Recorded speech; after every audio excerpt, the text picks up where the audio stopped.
he stays too far forward.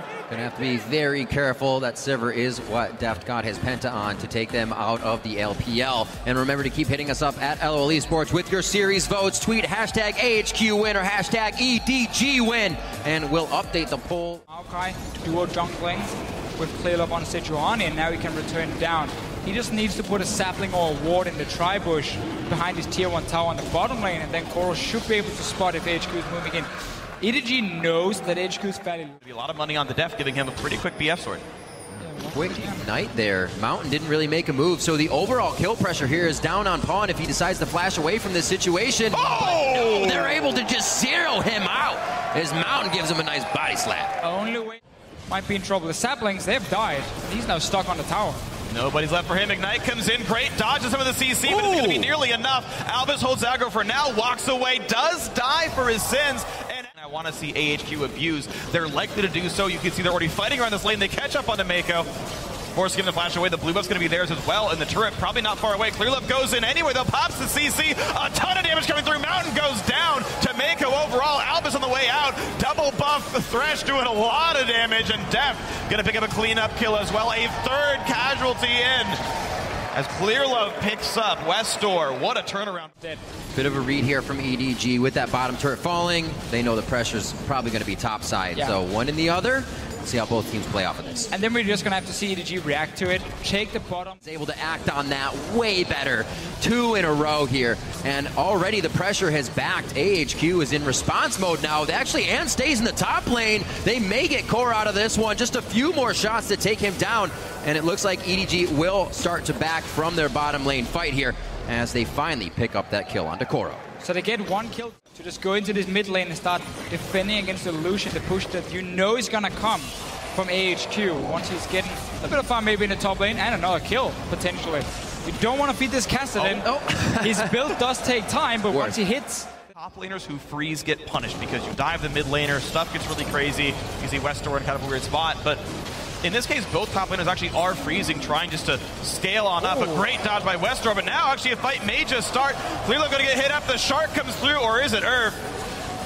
And more stuns still coming through. Ziv really wants to do something, forcing the Q over the wall, but a re-engage by Westor hops away from the Flay. Koro in the front line, goes in onto Albus. This Nautilus taking plenty of punishment. And where is Deft? Where is Pawn? They're joining now the fight. EDG could be re-engaging and picking up some kills. Ziv looks like he could back in with Nard, mits the wall up, and they do take down Mako. Now onto Westor. Koro's actually low, though. That Nard ultimate just shoves everybody up towards the top side of the fight and repositions AHQ to be able to turn around. Deft, can he clean it? Actually, Ann gets out of vision. Now he's got to turn towards Mountain. Is there enough to get over a wall and dodge out on Deft? The ward is there. It's one last boomerang. You better duck. And Ann's, or Mountain's. Oh, he's out with the barrel slow. He had to suck in for that one. He's okay, unless Koro decides, okay. Is he okay? Let's see, home guard. Home guard. Flying through, that's a fast tree. I don't think he's going to be cutting anything down on this one, though. Quickly slowed down and shut down.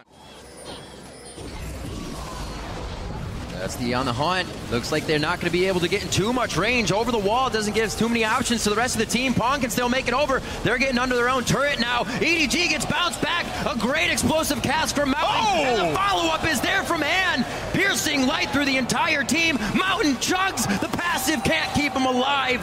And it is a 1-for-1 in a quick fight. The Dragon is still alive. Westor is not done yet. He's going back in. The Shark comes in, but he's exhausted all the same. Not a lot of damage coming through. Forced to jump back up, but Sif goes in. Goes for the Mega Gnar. Koro tries to limp away from this one. Look at that. But Ann is getting time to hit. He's going to pick up 2. And Pawn still can't find anyone to deal any real damage to. Finally, the Mega Gnar. And Ann just staying in the back. He gets 2 kills for himself. And guys, there's more fights. And it's going to be a fight that Edward Gaming might not like. Pawn has to jump over the wall for this one. AHQ happy to re-engage. Nice hook over the wall. Mountain getting caught out, but Deft getting hit up by Westor. Goes down to the passive. And now more kills come through with Playful Trickster. Mako point blank calling. A 3rd kill comes in. 1 traded back by Koro, but now he's all alone. Pawn's left him. He's left Koro to die by himself. The tree falls alone to the forest, but AHQ is there to listen to it happen. Going for them when you run comms, that kind of does the same, winning mid-game fights. And because they faced Well, the faceplant, I get into a wall. There's that and Koro. Oh, it is never ending right now. What a brutal game. AHQ seems to be already engaging on EDG, or EDG the other way around, double turret dive, and they are regretting it now. They've already lost Koro. Could push down another turret. Slowly keeping this one alive, but I don't know for how long. There's Koro, the one to dive in again and prompt the fight for the rest of the team. Tanking it is Pawn, and he'll be able to go in and out safely. Ow. Clear Love, swinging the flail, brings it down on Westdoor's head. Make sure you might force them back to clear the minions. We're going to see another engage, by the way. It's coming now. But ulti pops on, hits on, and Pawn's going to follow up, and down he goes. To just get onto you every single time. And now Mountain is being caught out. Wow, Wise even in the mid lane right now. That's going to be a quick pickup, jumps over the wall, but a great hook for style points. Pawn 6-3 and 9. He's got Baron for EDG. This is going to be a very hard contest for AHQ. Don't have really enough to get in. Coming. Albus trying. Ziv is going to gnaw out just now. He locks down Clear Love. Baron actually has about 1,500 HP. Nobody can really keep fighting for it, but they're trying to push everybody, so Baron is attacking them. Pawn picks up a double. Then it's going to be Clear Love as he gets the... Frequently it does not. No cross-map objectives taken for when EDG goes for a fight. Paul, goodbye. Look at his build. He had enough gold to go back and get another large rod for himself. He's getting really, really fed. 9 kills now, 10 kills in the fight, and to keep fighting, to keep themselves in this one. We see second dragon being picked up now by AHQ. They tie those. That's going to be a big difference. And here we go, Edward Gaming. They're great at playing alongside Baron Nashor buff. And look at this, a hook on Albus goes down. Mako gets the kill because he wants one too. Koro, where else would he be? Inside the enemy ranks, and they're just pushing AHQ around.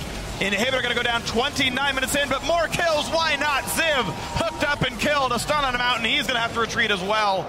AHQ on the back foot. Edward Gaming looking to push in to win this game, to start the series out 0-2. A re-engage comes in. I don't know if it's going to be enough because Pawn is crushing everybody. A shutdown does come through, but I think Westdoor has to go back and was out on the hook. Mako gets his second kill of the fight.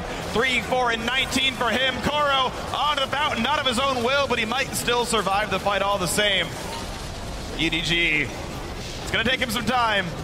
The real durability from Mako there. Taking one down on the fountain. It took a while for EDG to find a crack in AHQ's armor. Once they did, they went from 15 to 27 kills, and Baron immediately, and then on to the Nexus. EDG take game 2 over AHQ. Talked about how when we had 2 comps that does the same, if you start making some mistakes, it's just going to snowball so heavily in the other direction. EDG completely punished AHQ for honestly randomly being caught out on the map, and then the Baron was everything they needed to finish it.